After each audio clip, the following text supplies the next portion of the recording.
Okay, so in our last class, we discussed about C protection.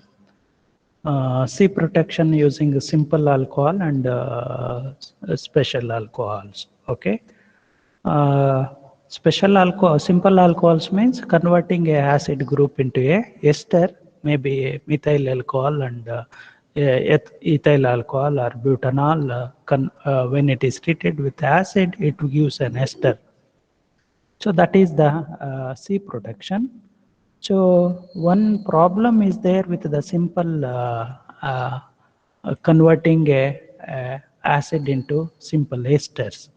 The problem is the deprotection. When we are doing a deprotection with the simple uh, esters, so in that case, one should use a base. So during the usage of the base, racemization is the problem. So that is the reason one should go for a special uh, alcohol. So that's called benzyl alcohol or tertiary butyl group. So in that case, the cleavage will be feasible. One can go for a treating with the trifluoroacetic acid or hydrogenation uh, leads to a deprotection of the C-protected ones. So we also discussed about the reagents used in peptide bond formation. More particularly, we discussed about the acid halide method. So in this, N-protected amino acid is treated with an halogenating agent. So use of phosphorus oxychloride is not the best method for the activation of the carboxylic acid because it leaving a byproduct called POCl3. So whereas the use of thionyl chloride is the best method for the activation because it does not give any byproduct because byproducts are gaseous one and those will evaporate during the course. So that is the reason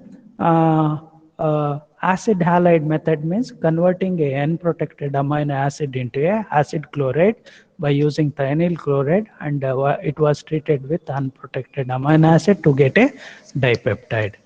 So then activation of dipeptide treating with unprotected one, tripeptide is obtained. So like that we can go ahead until getting a desired peptide and then at the end N deprotection can be done to get a product. So that is the method what is called as acid halide method, and this acid halide method was given by scientist called Emil Fischer, and Emil Fischer is the scientist who prepared the 18 amino acid residue peptide. Okay, and one more method is called anhydride method. So here N carboxy anhydride used, and that N carboxy anhydride is treated with unprotected amino acid to get a dipeptide. The obtained dipeptide again treated with N carboxy peptide to get a tripeptide. So like that we can do until getting a desired peptide and then deprotection. So that is about what is called as anhydride method. So today we will go to the one more method of peptide bond formation, that is called active ester method. So active ester method means here a carboxylic acid. Okay, I will move to the active ester method. Okay, so this is the active ester method.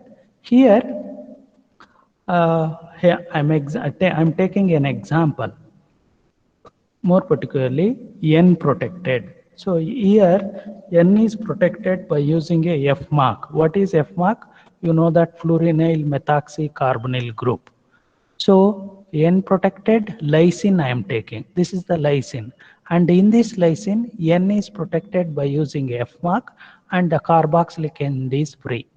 So this N-protected amino acid is treated with para-nitrophenyl.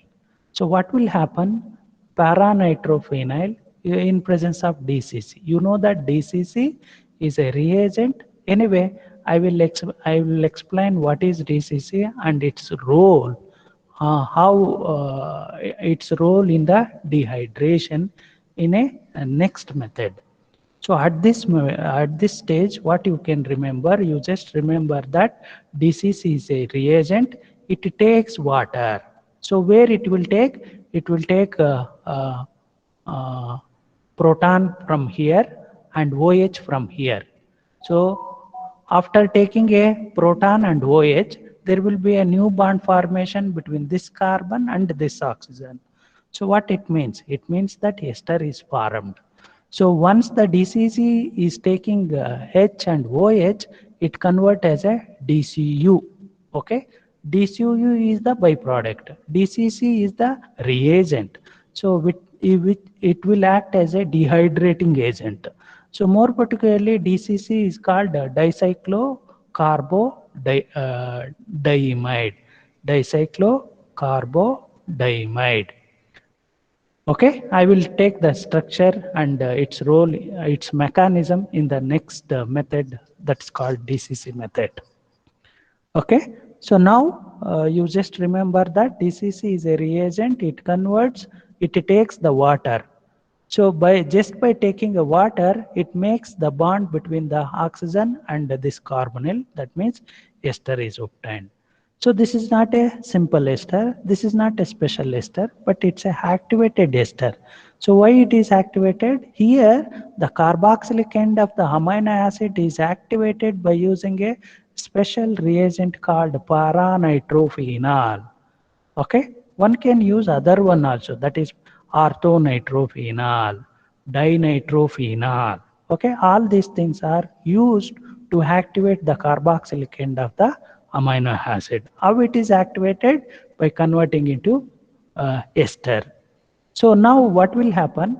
One more amino acid can attack this carbonyl group and this will go out as a better living group.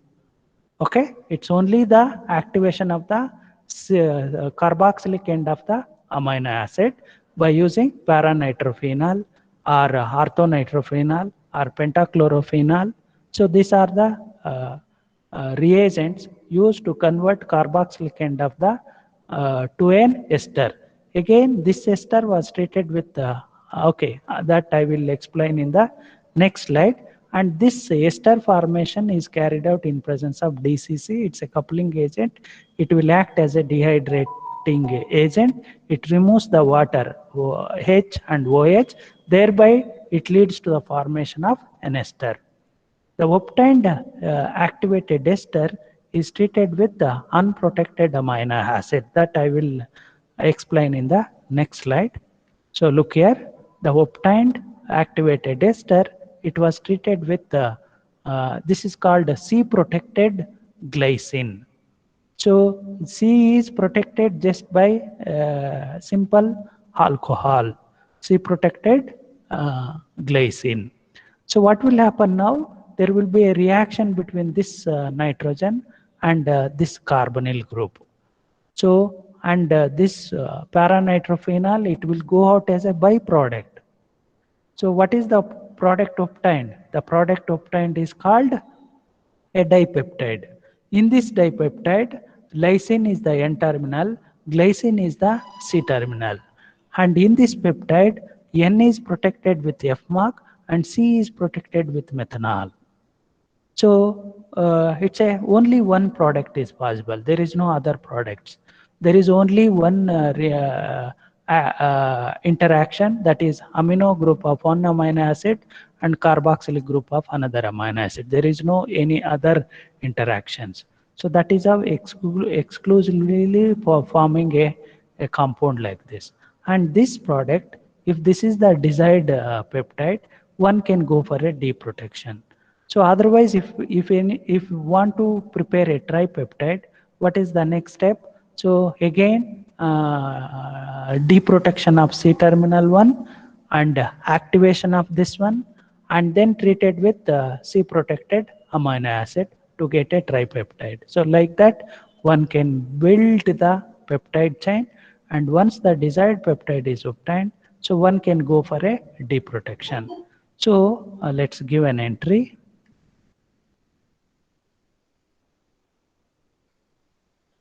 Okay. So once the desired peptide is obtained, then can go for a deprotection. So deprotection means again there will be a cleavage. So what this cleavage? FMA cleavage and then ester cleavage. Then the obtained one is called lysine glycine. Lysyl, Lysyl, lysyl glycine is the name of this dipeptide. This is how a lysyl glycine is synthesized by employing a active ester method. So maybe question can be framed.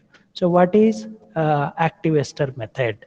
How it is useful in the peptide bond formation of lysyl glycine? So then you have to explain the first slide as well as the second slide. In the first slide, you are preparing ester. In the second slide, you are coupling with the unprotected amino acid. So that's all about active ester method.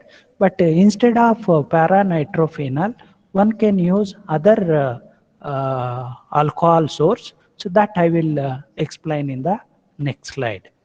So I will go to the next slide. So look here. So this is orthonitrophenol. So this also can be used as a activating the carboxylic end of the amino acid. So this is 2 comma 4 comma trichlorophenol. The phenol should be here. Oh no, here it's there. No. So this phenol. Using this phenol, C terminal end can be activated. That means converted into ester using a DCC, and that was treated with the unprotected amino acid to get a di, tri, teta, penta, polypeptide. So one can use this also. Pentachlorophenol also can be used as a activating group. So then what are the advantages? Here there is no side product. So active esters can be easily prepared. So active ester means reaction of N-protected amino acid and the phenol. The phenol may be a para-nitrophenol, orthonitrophenol, trichlorophenol or pentachlorophenol, whatever may be. So the formed one is called active ester. Active esters can be easily prepared and isolated and also stored. So whereas other thing, acid chloride method, no. So storage is the problem. So if there is a moisture, it will take that moisture and convert into a acid. In the case of acid chloride, it's a problem.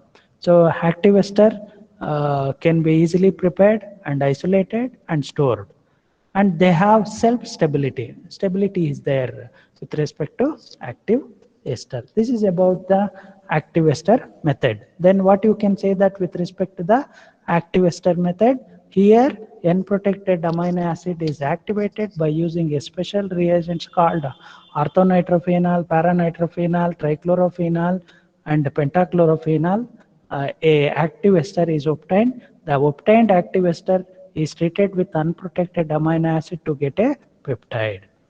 And here the active ester method, there is no side product, and the obtained activated ester can be stored, isolated, and prepared easily, and also they have a self stability compared to the acid chloride. This is about the active ester method of peptide synthesis. So that's all about the active ester method. So in the next slide, I am taking one more method of one more reagent. So that is used in the peptide bond formation. That is nothing but a DCC method. So I will go to the next slide. So that is called DCC method. So what is DCC? DCC means dichloro. Okay, dichloro. D stands for dichloro. C stands for carbo. Okay, so D stands for di, C stands for chloro, another C stands for carbo, diimide. Okay, method. So in this method, in the presence of DCC, that means this reagent, both activation and coupling takes place in a single step. So that is the speciality about DCC method. So what is the speciality of the DCC method? So activation. So activation and coupling can be achieved in a single step. So that is the speciality about. So that means one can reduce one step.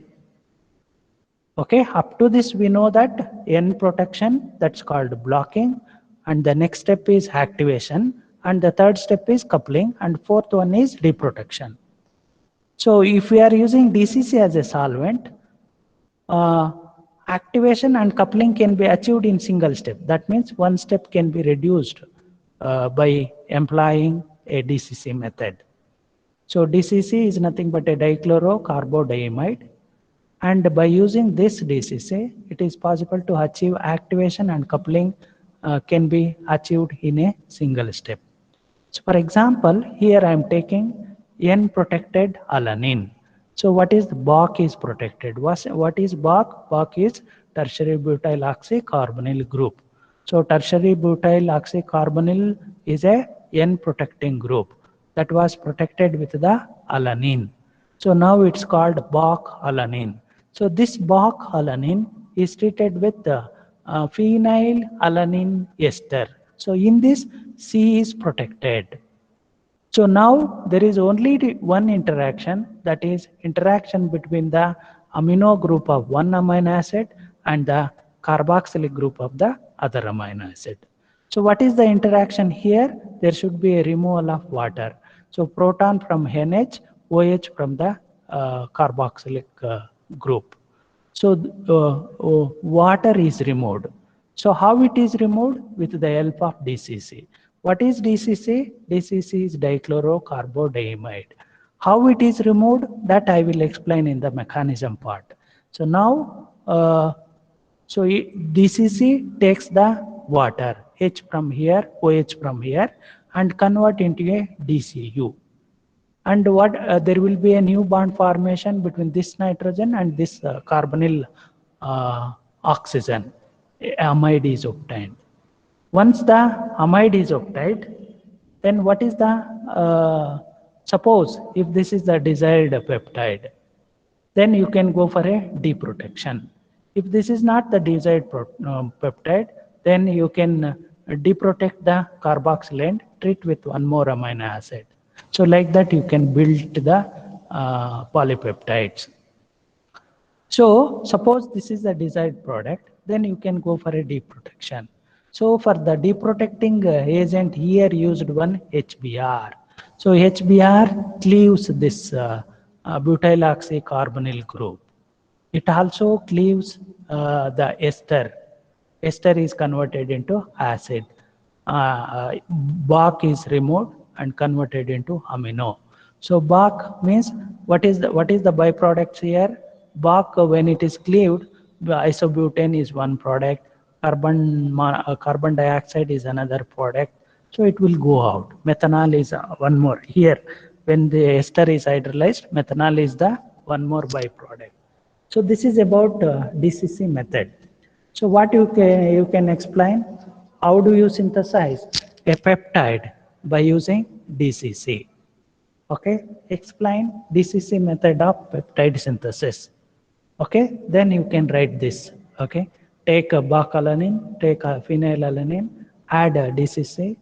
Okay, and you will get a dipeptide, and then deprotection, you will get a peptide. So if you are writing this much, it's enough. Sometimes they used to ask, what is the mechanism involved in a DCC method of peptide synthesis? So that time you have to explain the next part. So that means mechanism part, that I will explain in the next slide. So now I will go to the next slide. So look here. So here mechanism part. So this structure is called DCC. So DCC means N double bond C double bond N. This group is called diimide group. Diimide. So diimide. N double bond C double bond N group is called diimide group. and this is cyclohexyl, and here you need to make correction. This is C6H11. C6H11. This is also a C6H11. This is not the C6H5. It is C6H11 cyclohexyl. Cyclohexyl group. Two cyclohexyl group. Dicyclo carbo. Carbo means this diimide. Okay, this is the DCC. And you know that this carbon is attached to a 2 electron withdrawing nitrogen. So because of this carbon, it is electron deficient in nature. So because of that, you know that the bond pair or the lone pair can attack this carbon. So that means there will be a new bond formation between this oxygen and this carbon. And this bond pair can pick up this proton. So that is how a compound is obtained. The compound, the name of this compound is called O-acyl. So this is called O. And CO group is called acyl group. Okay, and you know that NCON is called urea. So O-acyl urea. So name of this compound is called O-acyl urea. Okay, it's a general name. And then this O-acyl intermediate is not the stable. So this should react with unprotected amino acid. Of course, C is protected, but not N is protected. So this usually it's called unprotected amino acid. So what will happen? There will be a new bond formation between this nitrogen and this carbonyl group. So once there is a bond formation between this nitrogen and this carbonyl group, this bonded pair is coming over. This bond pair picks up the proton. The proton may be from here. So what will happen? That means there will be a CO here. So NH, CO, NH. That means urea, substituted urea. So dicyclohexyl urea, DCU. So DCU means C6H11, NH, CO, NH, C6H11. So that is called DCU. And what is the product? The product is a Bach alanine, means product is a Bach protected alanyl phenyl. Here C is protected with ester. So this is about the mechanism. So here what is happening? You should know how to write the carbodiamide, and also you should aware about the reaction between this bond pair or the lone pair to this carbon, and the obtained one is O-acyl urea. This O-acyl urea is treated with amino group, more particularly this carbonyl carbon, and forming a dipeptide. So this is about the mechanism how the dipeptide is formed by employing a DCC method.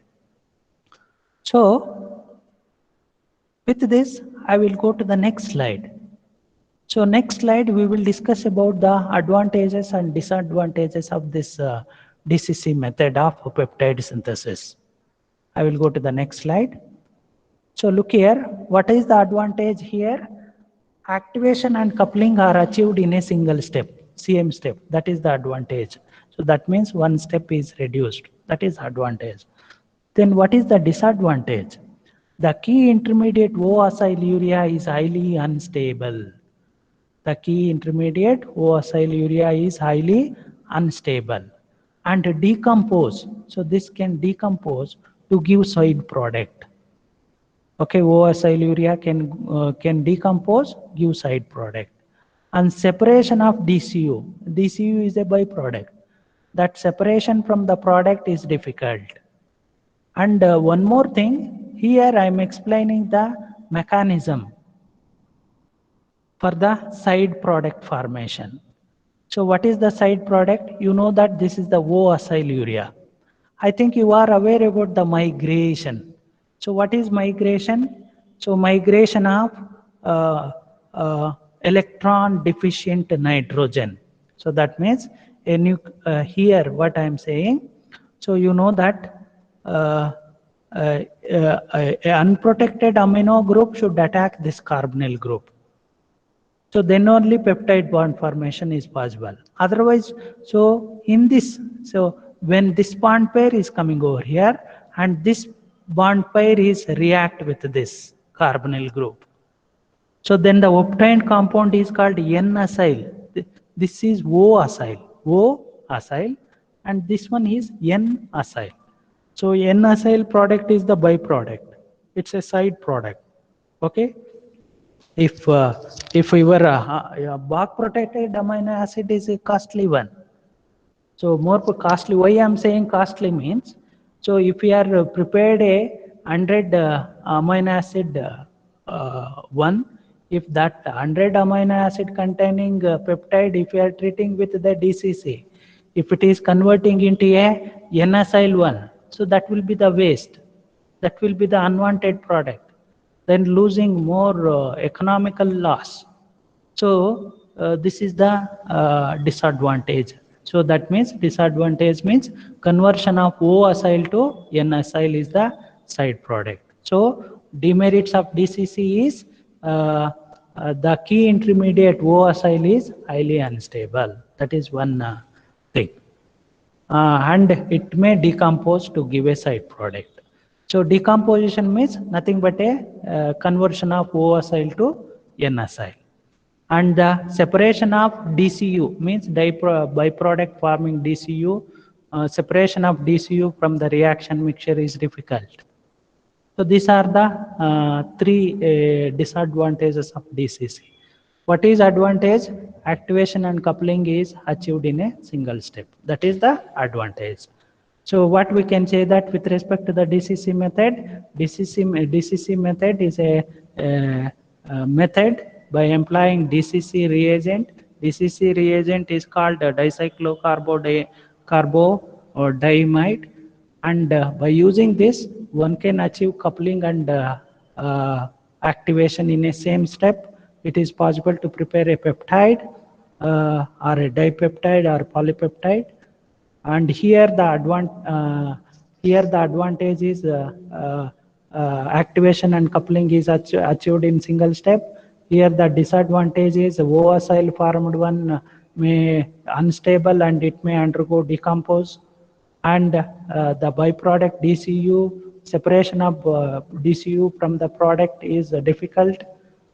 Okay, and O-acyl can be converted into N-acyl. So these are the these are all the information about the DCC method of peptide bond formation.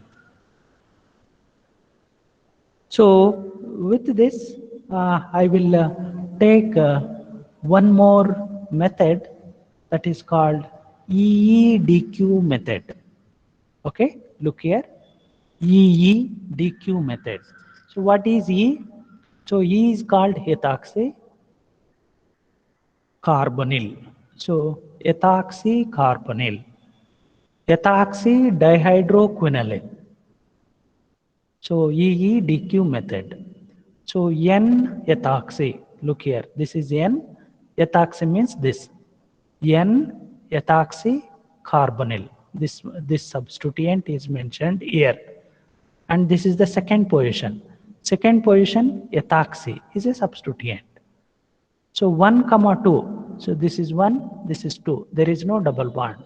So that is the reason it's dihydro. And this moiety is quinoline. So this is the name of this compound. EEDQ means this compound. So EEDQ is a efficient coupling agent. So coupling agent means this reagent is responsible for the combination of two reactant. So EEDQ is an efficient coupling agent. So it can be readily prepared. So this can be readily prepared and easily stored. Readily prepared and easily stored. It causes very little racemization. So this causes very little racemization or side reactions. The co-products are quinoline. So the byproducts are quinoline, ethanol, and carbon dioxide. Carbon dioxide is a gas, it will go out. Ethanol is a solvent, we can remove. Quinoline is a byproduct. And we need to remove quinoline also. during the peptide synthesis. So how one can prepare EEDQ? So EEDQ, it is possible preparation starting with the, what is the name of this compound? This group is called ethyl group. This, if we are saying up to this, ethoxy, and this is carbonyl chloride. Ethoxy carbonyl chloride, when it is treated with quinoline, this is the structure of quinoline. So in solvent, this is the solvent, ethanol is the solvent. So what will happen here? The lone pair or the bond pair, lone pair present in the nitrogen or this bond pair can form a bond with this carbonyl group and Cl will go out. So at this time, a solvent present in the reaction mass, the lone pair or the bond pair can form a bond with this electron deficient carbon. So this reaction occurs in presence of a base. So what is the base? Triethylamine. So TEA. TEA is called triethylamine. The obtained compound is called EEDQ. This is only EEDQ. So then how you can prepare EEDQ? EUDQ is obtained by the reaction of ethoxy carbonyl chloride and quinoline and ethanol in presence of triethylamine. Otherwise, what we can say that ethoxy carbonyl chloride and ethanol is treated with quinoline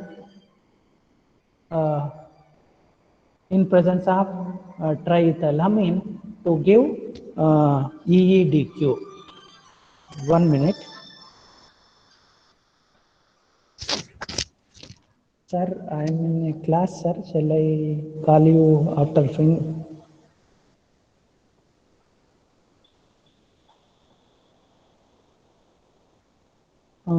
Marks, no, sir.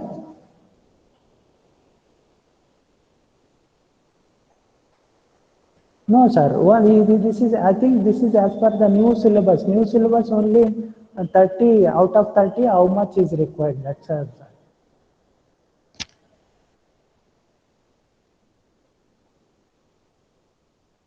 Okay, sir. Okay, sir. Sure, sir. Sure, sir. Okay, sir. Fine, sir.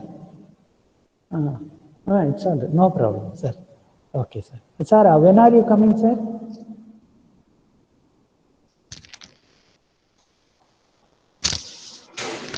Hello. Okay. This is about what is called as EEDQ. So EEDQ is synthesized. How it is synthesized? So it is synthesized by the reaction of quinoline with the ethoxy carbonyl chloride. Quinoline, ethoxy carbonyl chloride. Okay, so it also involves the ethanol. So what we can say that treatment of ethoxy carbonyl chloride, ethanol and quinoline in presence of triethylamine leads to the formation of EEDQ. So this is the method of preparation of EEDQ. So with this, I will go to the next slide. Next slide will give you the information about how EEDQ will act as a coupling agent that leads to the formation of a peptide. So I will go to the next slide. So look here. Here what I am taking, N protected. This is this N is protected using a Z. What is Z? Z is a benzyl oxycarbonyl group. Z is a benzyl oxycarbonyl group. And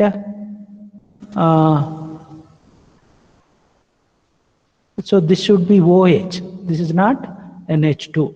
So this is OH. Okay. Then EEDQ. And here I am taking one more amino acid, that is C is protected by using benzyl group. BN stands for benzyl group. Okay. So what will happen? There will be a reaction between this amino group and this OH group. This is OH. So this is catalyzed by EEDQ. And what there will be a new bond formation between this nitrogen and this carbon, carbonyl carbon. So a peptide is formed.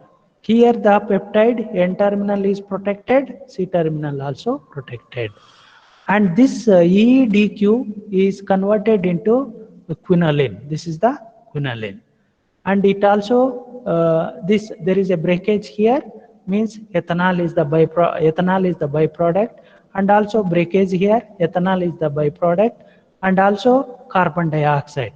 So carbon dioxide also byproduct. This is about what is called as how the EEDQ is responsible for the conversion of two amino acids to the peptide bond formation.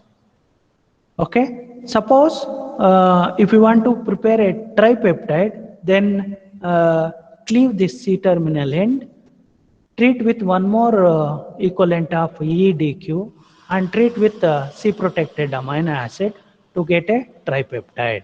So like that you can go until getting a desired product. So now I think the mechanism part is not explained here. Here I am only explained the reaction. So this is only the reaction.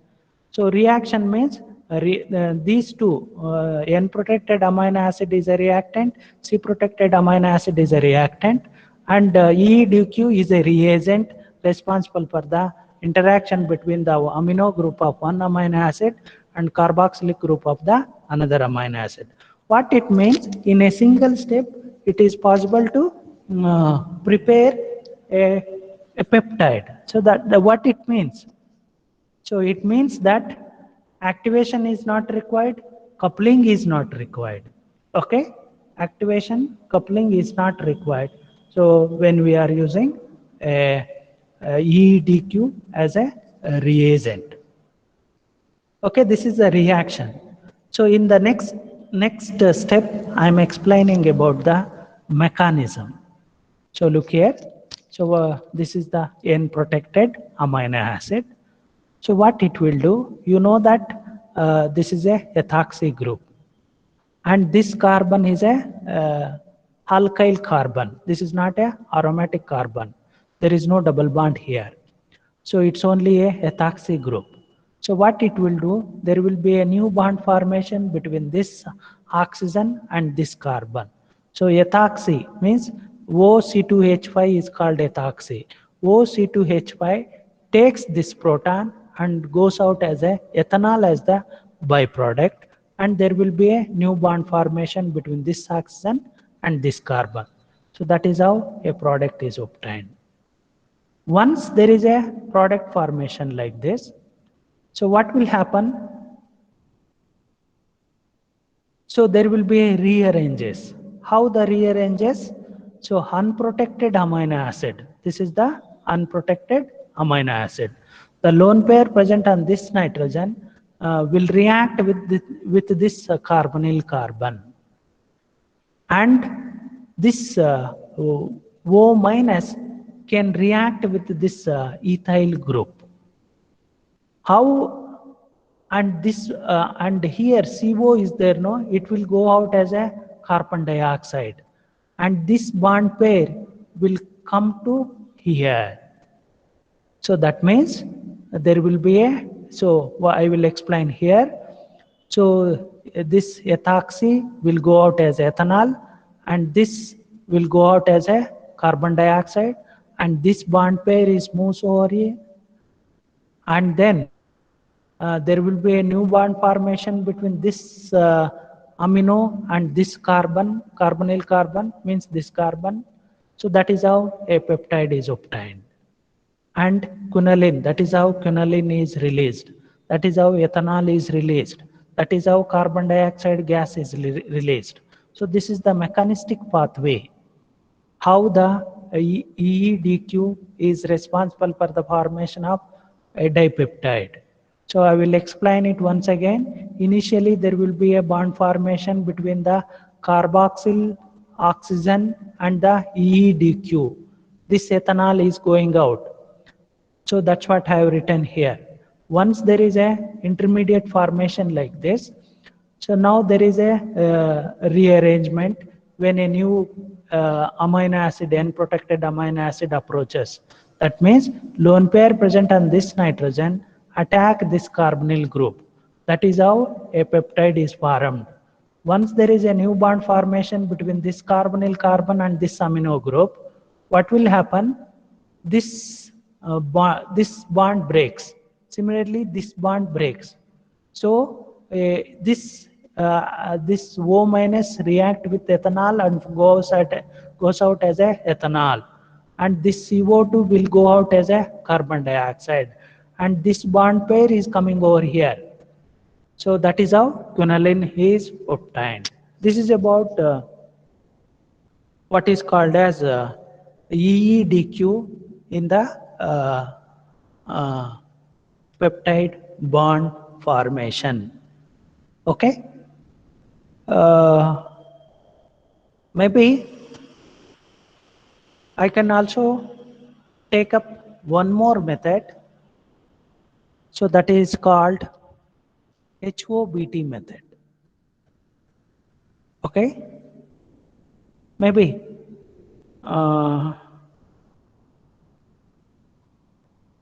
okay.